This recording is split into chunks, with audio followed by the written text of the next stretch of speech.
ደብረ ዘይት የአብይ ጾም አምስተኛው ሳምንት። በአብይ ጾም አምስተኛው ሳምንት በቤተ ክርስቲያን የምንሰማው ደብረ ዘይት የሚባለውን ስም ብቻ አይደለም። በዚህ ቦታ ክርስቶስ ከመከራው በፊት እጅግ የሚያስፈራ ነገር ተከሰተ። መጽሐፍ ቅዱስ የሚነግረን ነገር አለ። ጌታ ኢየሱስ ክርስቶስ በዚያ ቦታ እስኪታይ ድረስ ተጨነቀ፣ እስከ ደም ድረስ ያህል ላብ ፈሰሰ። ነገር ግን ለምን? ደብረ ዘይት ምን ምስጢር አለው? ይህ ለኛ ዛሬ በጾም ሕይወታችን ምን መልእክት ይሰጠናል? ዛሬ ይህን ታላቅ ምስጢራዊ ምስጢር እንመልከት። ደብረ ዘይት በኢየሩሳሌም አጠገብ ያለ ተራራ ነው። ይህ ቦታ በመጽሐፍ ቅዱስ ብዙ ጊዜ የተጠቀሰ ቦታ ነው። ጌታችን ኢየሱስ ብዙ ጊዜ ከደቀ መዛሙርቱ ጋር ወደዚህ ይመጣ ነበር። እዚያ ይጸልይ ነበር፣ ያስተምር ነበር እና ከአባቱ ጋር ይነጋገር ነበር። ነገር ግን ከመከራው በፊት በዚህ ቦታ የሆነው ነገር ልዩ ነበር። ከመከራው በፊት ጌታችን ወደ ደብረ ዘይት ሄደ። ከደቀ መዛሙርቱም ጋር ሆኖ ጸሎት ጀመረ። መጽሐፍ ቅዱስ እንዲህ ይላል፣ ነፍሴ እስከ ሞት ድረስ እጅግ አዝናለች። ጌታ የሰው ኃጢአትን ሁሉ ሊሸከም እንዳለው ያውቅ ነበር። ስለዚህ በጸሎት ውስጥ እጅግ ተጨነቀ። መጽሐፍ ቅዱስ እንዲህ ይላል፣ ላቡ እንደ ደም እንደሚወርድ ሆነ። ይህ የሚያሳየው የክርስቶስን ፍቅር ነው። ሰላም የእግዚአብሔር ቤተሰቦች እንደምን አላችሁ? የእግዚአብሔር ጸጋና ሰላም ከሁላችንም ጋር ለዘላለሙ ይኑር። ለቻናላችን አዲስ ከሆኑ ሰብስክራይብ በማድረግ ቤተሰብ ይሁኑ። በዓለ ደብረ ዘይት። ደብረ ዘይት ትርጉሙ የወይራ መብቀያ፣ በወይራ ደን የተሸፈነ ተራራ ማለት ነው። ወይም ደብረ ማለት ተራራ ማለት ሲሆን ዘይት ማለት ደግሞ ወይራ ማለት ነው። በተገናኘ ደብረ ዘይት ማለት የወይራ ዛፍ የሞላበት የበዛበት የወይራ ተራራ ማለት ይሆናል። ከኢየሩሳሌም በስተምስራቅ የሚገኝ ቦታ የሚገኝ ተራራ ሲሆን በመካከል የቄድሮን ሸለቆ ብቻ ነው ያለው። ከግርጌው ጌቴሴማኒ የተባለ የአትክልት ስፍራ ይገኛል። የጸሎተ ሐሙስ ማታ ጌታችን መድኃኒታችን ኢየሱስ ክርስቶስ የተያዘበትና በኋላም የእመቤታችን ቅድስት ድንግል ማርያም ቅዱስ ሥጋው ያረፈበት ወይም የድንግል መካነ መቃብር በዚህ ተራራ ግርጌ ይገኛል።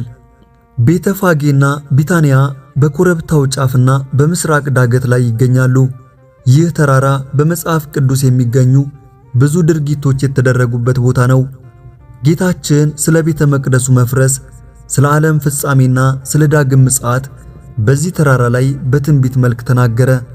ማቴዎስ 24:3 በዚሁ ተራራ ላይ ወደ ሰማይ አረገ። ሉቃስ 24:50 በዚሁ ተራራ ላይ ቀን በከተማና በገጠር ሲያስተምር ውሎ ሌሊት የሚያድርበት የኤሊዮን ዋሻ ይገኛል።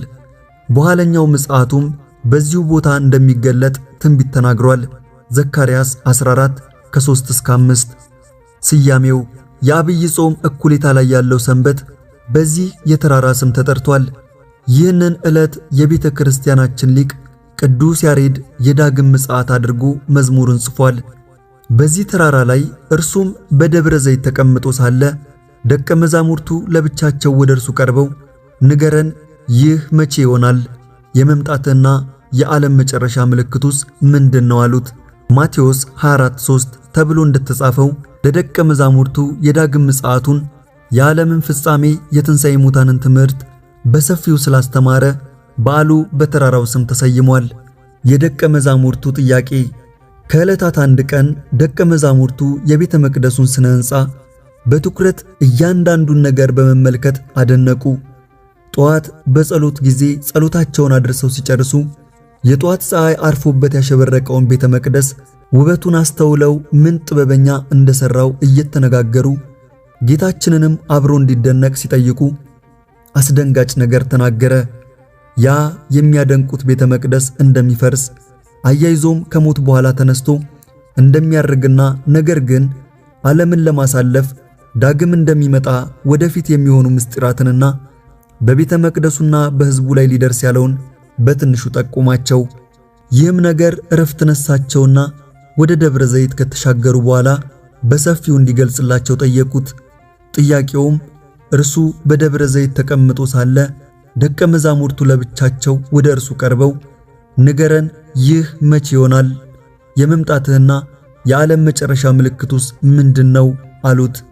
ማቴዎስ 24:3 በዚህ የጥያቄያቸው ክፍል እንደምናየው ጥያቄያቸው ዕለትና ምልክት ነው ወይም መቼና ምን የሚል ነው። የቤተ መቅደሱ መፍረስ መቼ ይሆናል? የዓለም መጨረሻና የመምጣትህስ ምልክቱ ምንድነው የሚል ነው። ጌታችን በቀኙ ያቁመንና ወደ ግራና ወደ ቀኝ ሳይል በጥያቄያቸው ላይ ብቻ አተኩሮ ሰፊ መልስ ሰጥቷቸዋል። መቼ ይሆናል ላሉት የመጀመሪያው ጥያቄ ስለዚያች ቀንና ስለዚያች ሰዓት ግን ከአባት ብቻ በቀር የሰማይ መላእክትም ቢሆኑ ልጅም ሰውም ቢሆን የሚያውቅ የለም ሲል በማቴዎስ 24:36 ላይ አጭር መልስ ሲሰጥ፣ ስለ ሁለተኛው ጥያቄ ስለ ምልክት ጉዳይ ግን መሸከም እስከሚያቅታቸው ድረስ አስተምሯቸዋል። በመልሱም ውስጥ ማስጠንቀቂያዎች፣ ምክሮች፣ ማጽናኛዎችና ምሳሌዎች በብዛት ቀርበዋል፣ በተደጋጋሚም ተወስተዋል። ምልክቶቹ፣ አንደኛ ሐሰተኞች ክርስቶሶች። ጌታችን በአንደኛ ደረጃ የተናገረው ምልክት በተለያየ ጊዜና በተለያየ ሀገር ብዙ ሐሰተኞች ክርስቶሶች እንደሚነሱ ነው። የጌታ ቃል አይቀርምና ከዚህ ቀደም ብዙ ሰዎች እኔ ክርስቶስ ነኝ እያሉ ተነስተው ነበር።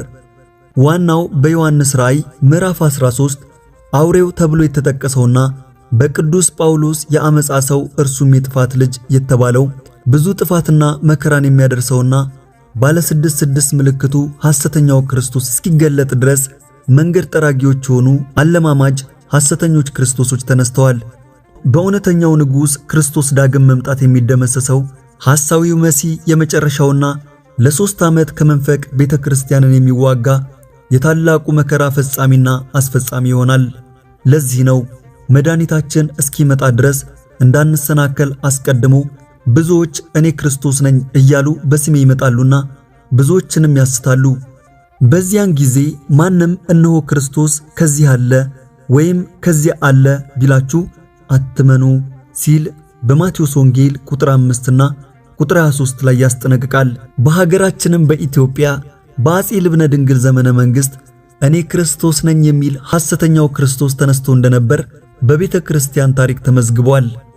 ይህ በሀገራችን ተነስቶ የነበረው ሐሳዊ ክርስቶስ ልክ እንደ እውነተኛው ክርስቶስ 12 ሐዋርያት፣ 72 አርድእትና 36 ቅዱሳት አንስት አስከትሎ እኔ ክርስቶስ ነኝ እያለ ሲንቀሳቀስ ንጉሡ አስቀርበው አንተ ማነህ ቢሉት በድፍረት እኔ ክርስቶስ ነኝ አላቸው።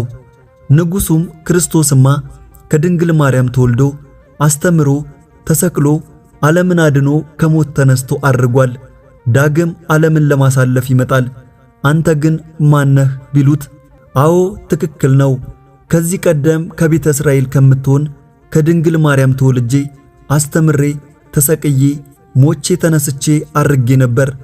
አሁን ደግሞ ጥቁሮች አፍሪካውያን ባይተዋር አደረገን እንዳይሉኝ ከናቴ ከድንግል መርዓተ ወንጌል ለጥቁሮች ዳግም ተወልጄ ነው አላቸው። ንጉሡም ሰይጣን በሰው እያደረ እንዴት ይጫወታል ብለው በሰይፍ አስቀጡት፣ ተከታዮቹም ተበተኑ ይባላል። ሁለተኛው ምልክት ጦርነት ነው። ጦርነት ድሮም ነበር። የድሮ ጦርነት ሴቶችን፣ አቅመ ደካማ ሽማግሌዎችንና ሕፃናትን ለእልቂት የማያጋልጥ ነበር። የዘመናችን ጦርነት ግን ማንንም የማይለይ፣ ለማንም የማይራራ፣ ሁሉንም የሚደፈጥጥ፣ የሁሉንም ደም የሚያፈስ አሰቃቂነቱ ከመግለጫ ቋንቋ በላይ ሆኖ ይታያል። ይህንንም ጌታችን የዳግም ምጽአቱን ለጠየቁት ለደቀ መዛሙርቱ ሁለተኛ ምልክት አድርጎ ጦርንም የጦርንም ወሬ ትሰሙ ዘንድ አላችሁ፣ ይህ ሊሆን ግድ ነውና ተጠበቁ፣ አትደንግጡ፣ ዳሩ ግን መጨረሻው ገና ነው፣ ሕዝብ በሕዝብ ላይ መንግሥትም በመንግሥት ላይ ይነሳልና ቁጥር 6 እስከ 7 ሲል ተናግሮታል። ሶስተኛው ረሃብ ነው። የረሃብ ወሬ ወደ ሌላ ሀገር መሄድ ሳያስፈልገን በገዛ ሀገራችን ዘወትር የምናየው የምንዳስሰው ጉዳይ ነው። አራተኛው የምድር መንቀጥቀጥ ነው። የመሬት መንቀጥቀጥ ባለፉት ዓመታት በርካታ ጉዳት በተለያዩ ሀገሮች እንዳደረሰ የሚዘነጋ አይደለም። በ1999 ጀምሮ እስከ ዛሬ በተለያዩ ሀገሮች በተለያየ ጊዜ የብዙዎችን ሕይወት የቀጠፈ አያሌዎችን ቤት ንብረት አልባ ያደረገ የመሬት መንቀጥቀጥ ተከስቷል። በሄቲ፣ በታይዋን፣ በቱርክ፣ በፊሊፒንስ ወዘተ ተከስቷል። ይህ ለደቀ መዛሙርቱ የዓለም ፍጻሜ ምልክት የማግኘት ጥያቄ የተሰጠው የምድር መናወጥ በልዩ ልዩ ስፍራዎች ይሆናል። ማቴዎስ 24:7 ተብሎ በጌታ የዓለም ፍጻሜ ምልክት ተደርጎ የተነገረው ቃል አይቀርምና እነሆ እየሆነ ነው። አምስተኛው የክርስቲያኖች መከራ። የክርስቲያኖች መከራ እየጀመረ ይመስላል። ሰይጣን ኤቲስቶችን፣ እስላሞችንና አይሁዶችን በመጠቀም በክርስቲያኖች ላይ ከምንጊዜውም በላይ ችግር መፍጠር የጀመረበት ጊዜ ነው። በዚያን ጊዜ ለመከራ አሳልፈው ይሰጧችኋል፣ ይገድሏችሁማል። ስለ ስሜም በአሕዛብ ሁሉ ላይ የተጠላችሁ ትሆናላችሁ። ማቴዎስ 24:9 ተብሎ እንደተጻፈው ሃይማኖተኝነት እንደ ኋላ ቀርነት፣ ከሃዲነት እንደ ተራማጅነት፣ ስልጡንነት የሚታይበት ዘመን ላይ እንዳለን ግልጽ ነው። በእንዲህ አይነት የመከራ ዘመን የክርስቶስ ተቃዋሚዎች በክርስቲያኖች ላይ ከሚያመጡት መከራ የበለጠ የክርስቲያኖች እርስ በርስ መከዳዳት ጭንቁን ያከፈዋል፣ መከራውን መራራ ያደርገዋል። በዚያን ጊዜም ብዙዎች ይሰናከላሉ፣ እርስ በርሳቸውም አሳልፈው ይሰጣጣሉ፣ እርስ በርሳቸውም ይጣላሉ። ማቴዎስ 24:10 ተብሎ በጌታ እንደተነገረ ከሃዲያኑ ሆን ብለው በእቅድ በክርስቲያኖች መካከል መከዳዳትን በመፍጠር ለዚህ ነው ክርስቲያኖች ክርስትናን መተው ያለባቸው፣ ፍቅርና መተማመን፣ ሰላምና ጸጥታን ለማስፈን ነው ክርስትናን የምንቃወመው እያሉ ድጋፍ ያሰባስባሉ። ስድስተኛው ሐሰተኞች ነቢያት በዲያብሎስ መንፈስ ምትሃታዊ አሰራር እያሳዩ አይቻላቸው እንጂ ቢቻላቸው የተመረጡትን ሳይቀር የሚያስቱ ነቢያት ነን የሚሉ ብዙዎች ደፋሮች እንደሚነሱ ጌታችን ስድስተኛ የዳግም ምጽአቱ ምልክት አድርጎ ጠቅሷቸዋል። በአሁኑ ዘመን በሀገራችን እንኳን ነቢያት ነን የሚሉ አጭበርባሪዎች እንደ አሸን ፈልተዋል። እነዚህም በነቢዩ ኤልያስ በነቢዩ ኤልሳ ስም እያጭበረበሩና እየዋሹ በምትሃታዊ አሰራር የሚያስቱ ሐሰተኞች እንደሚነሱ ሌላው የዳግም ምጽአቱ ምልክቱ ነው። ብዙዎች ሐሰተኞች ነቢያትም ይነሳሉ፣ ብዙዎችን ያስታሉ። ሐሰተኞች ክርስቶሶችና ሐሰተኞች ነቢያት ይነሳሉ። ቢቻላቸውስ የተመረጡትን እንኳ እስኪያስቱ ድረስ ታላላቅ ምልክትና ድንቅ ያሳያሉ። እንግዲህ እነሆ በበረሃ ነው ቢሏችሁ አትውጡ፣ እነሆ በእልፍኝ ነው ቢሏችሁ አትመኑ። ማቴዎስ 24:11-24 እንግዲህ በዘመናችን በሀገራችንም ሆነ በሌላው ዓለም በነቢያትና በሰባኪነት ስም የሚደረገውን የንግድና የርኩሰት እንቅስቃሴ በማስተዋል መከታተልና መጠበቅ ያስፈልጋል። ሰባተኛ የፍቅር መጥፋት። ሌላውና አሳዛኙ ጉዳይ የፍቅር መቀዛቀዝ ነው። ፍቅር የሕግ ፍጻሜ ነው። የሰው ልጅ ፍቅርን ማጥፋትና ማጣት የሌለበት ሀብቱ ነው። አሁንም ከአመፃም ብዛት የተነሳ የብዙዎች ፍቅር ትቀዘቅዛለች። ማቴዎስ 24:12 የሚለው ትንቢት እንዳይፈጸም ፍቅርን መንከባከብ፣ ማልማትና ማስፋት ያስፈልጋል። ፍቅር የመንፈስ ቅዱስ ፍሬ ነው። ፍቅር የመልካምና በጎ ነገር ሁሉ መገኛና ምንጭ ነው። ስምንተኛ የወንጌል መዳረስ። የወንጌል ለዓለም መዳረስ ለደቀ መዛሙርቱ የዳግም ምጽአቱ ምልክቶች ሆነው ከተሰጡ አንዱ ነው። በፍርድ ቀን በመጨረሻው ጊዜ በክርስቶስ አምኖና እምነቱን በሥራ ገልጾ ስለመኖር ሲጠየቅ አልሰማውም፣ አላየውም፣ አላወቅኩም የሚል አያመልጥም። ለአሕዛብም ሁሉ ምስክር እንዲሆን ይህ የመንግሥት ወንጌል በዓለም ሁሉ ይሰበካል። በዚያን ጊዜ መጨረሻው ይመጣል። ማቴዎስ 24:14 ተብሎ እንደተነገረው በሁሉም ቤተ ወንጌል ይሰበካል፣ ከሁሉም ዘንድ ይገኛል። የምጽአቱ ምሳሌዎች። ፍጥነቱ እንደ መብረቅ ነው። መብረቅ ከምስራቅ ወጥቶ እስከ ምዕራብ እንደሚታይ የሰው ልጅ መምጣት እንዲሁ ይሆናል። ማቴዎስ 24:27 ተብሏልና። ቀኑ አለመታወቁ እንደ ሌባ ነው። ያን ጊዜ እወቁ። ባለቤት ከሌሊቱ በየትኛው ክፍል ሌባ እንደሚመጣ ቢያውቅ ኖሮ በነቃም ቤቱም ሊቆፈር ባልተው ነበር። የሰው ልጅም በማታስቡት ሰዓት ይመጣል። ቁጥር 43-44 ለታሪካዊ ማስገንዘቢያ የኖህ ዘመን እንደዚሁ ባልታሰበ ሰዓት እንደሚመጣ ከቁጥር 37 እስከ 39 ማስገንዘቢያ ሆኖ በጌታችን ቀርቧል። ወቅታዊ ምልክቱ ተጠንቀቁ፣ ማንም እንዳያስታችሁ ተጠንቀቁ። ቁጥር 4 ንቁ፣ ጌታችሁ በምን ሰዓት እንደሚመጣ አታውቁምና እንግዲህ ንቁ። ቁጥር 42 ተማሩ፣ እወቁ። እንዲሁ እናንተ ደግሞ ይህን ሁሉ ከላይ የተነገራችሁን ምልክት ሁሉ ስታዩ በደጅ እንደቀረበ እወቁ። ቁጥር 33 አትደንግጡ፣ ይህ ሊሆን ግድ ነውና ተጠበቁ፣ አትደንግጡ። ቁጥር 6 ትጉና ጸልዩ፣ ነገር ግን ሽሽታችሁ በክረምት ወይም በሰንበት እንዳይሆን ጸልዩ። ማቴዎስ ወንጌል ምዕራፍ 24 ቁጥር 20። ተዘጋጅታችሁ ኑሩ። ስለዚህ እናንተ ደግሞ ተዘጋጅታችሁ ኑሩ፣ የሰው ልጅ በማታስቡት ሰዓት ይመጣልና። ማቴዎስ ወንጌል ምዕራፍ 24 44። ጽኑ፣ እስከ መጨረሻ የሚጸና ግን እርሱ ይድናል። ማቴዎስ ወንጌል ምዕራፍ 24 ቁጥር 13። እነዚህን ሁሉ ምክሮች፣ ማስጠንቀቂያዎችና ማጽናኛዎች በአእምሮ ጽላት ቀርጾ በማስተዋል በሃይማኖትና በክርስቲያናዊ ስነ ምግባር ጸንቶ የኖረ የክብር የድልና የጽድቅ አክሊልን ተሸልሞ በዘላለማዊ ደስታ ይኖራል። ማጠቃለያ፣ ደብረ ዘይት እንግዲህ ተጽፎና ተተርጉሞ የማያልቅ ሰፊ ጥልቅና ምጡቅ ትምህርት የያዘ በዓል ነው። በደቀ መዛሙርቱ 2 ጥያቄዎች ብቻ ተነስቶ ያስተማረው የዕለተ ምጽአቱ ነገር በአጭር ጽሑፍ የሚካተት ስላልሆነ በገጠሪቱ ቤተክርስቲያን ይህ በዓል በሀብታሙም በድሃውም በትልቁም በትንሹም ዘንድ በበጎ ሥራ በክርስቲያናዊ ስነ ምግባር ተከብሮና ታስቦ ይውላል። ሕዝበ ክርስቲያኑ ያለውም የሌለውም ቤት ያፈራውን ምግብ ይዞ ወደ ቤተ ክርስቲያን ይመጣና ከመንፈሳዊ አገልግሎት በኋላ አስቀድሞ ድሆችን በመጎብኘት በመመገብና በማጽናናት ከድሆች የተረፈውን እርስ በርስ በመገባበዝ የተጣላ በማስታረቅ በቅጽረ ቤተ ክርስቲያን ከዋርካውና ከጽዱ ስር አርፎ ይውላል። ክርስቲያኑ ሕዝብ ይህንን የሚያደርግበትንም ምክንያት ሲገልጽ ዓለምን ለማሳለፍ ጌታችን የሚመጣ በዚህ ዕለት ስለሆነ ሲመጣም እንዲህ ያለ ደግ ሥራ የሚሰሩትን ተርቤ አብልታችሁኛልና፣ ተጠምቼ አጠጥታችሁኛልና፣ እንግዳ ሆኜ ተቀብላችሁኛልና፣ ታርዤ አልብሳችሁኛልና፣ ታምሜም ጠይቃችሁኛልና፣ ታስሬ ወደ እኔ መጥታችኋልና እናንተ የአባቴ ብሩካን ኑ ዓለም ከተፈጠረ ጊዜ ጀምሮ የተዘጋጀችላችሁን መንግሥቴን ውረሱ ብሎ መንግሥቱን እንዲያወርሰን ነው ይላሉ። ምዕመናኑ ለምን ይህን እንደሚያደርጉ ሲጠየቁ የሚሰጡት ሁለተኛው መልስ ደግሞ የሞቱት ነፍሳት በዚህች ዕለት ይሰበሰባሉ ወይም ይመጣሉ።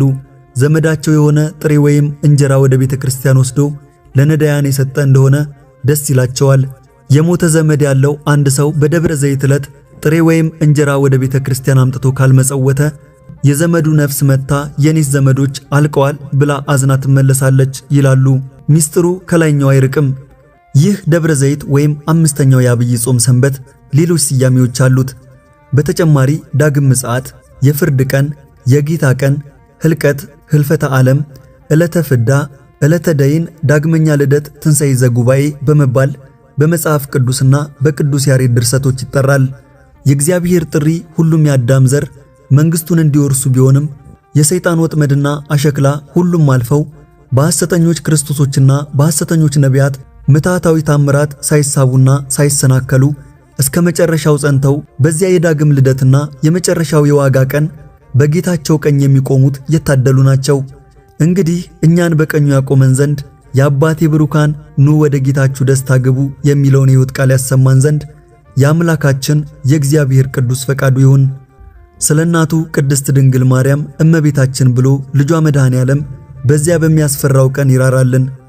በዕለተ ዓርብ የፈሰሰው ክቡር ደሙ ከትንሣኤ ዘጉባኤው ክብር የሚለየንን ነውራችንን ይሸፍንልን።